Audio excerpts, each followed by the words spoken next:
अमरावती ग्रामीण पोलिसांकडून Charlie mobile दुचाकींचा ताफा सज्ज. अमरावती ग्रामीण पोलीस दलाच्या आपत्कालीन प्रतिसाद क्षमतेची वाढ करण्यासाठी अचलपूर आणि परतवाडा येथे चार्ली मोबाईल पेट्रोलिंगसाठी 4 महिने दुचाकी वाहने कार्यान्वित करण्यात आली आहे. पोलीस अधीक्षक निकेतन कदम यांच्या हस्ते या दुचाकींचे वितरण करण्यात आले. परतवाडा पोलीस स्टेशनला 3 तर अचलपूर पोलीस स्टेशनला 1 दुचाकी देण्यात आली. या दुचाकीमध्ये body camera, PS system, walkie talkie, siren आणि बीकन लाईट्स सारख्या आधुनिक सुविधा उपलब्ध करण्यात आल्या आहे.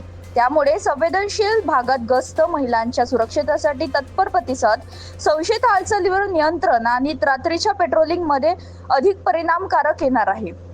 वाहतूक कोंडी, आपत्कालीन कॉल आणि कायदा सुव्यवस्था परिस्थितीतील पोलिसांना कमी वेळेत घटनास्थळी पोहोचणे शक्य होणार असल्याचे प्रशासनाने सांगितले.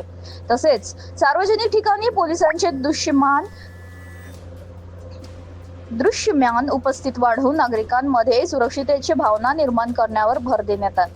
यावेळी अप्पर पोलीस अधीक्षक दत्ता तोटेवाड, सहाय्यक पोलीस अधीक्षक सागर भामरे, प्रभारी पोलीस उप अधीक्षक अशोक लांडे, पोलीस निरीक्षक संजय पवार यांच्यासह अधिकारी व कर्मचारी उपस्थित होते.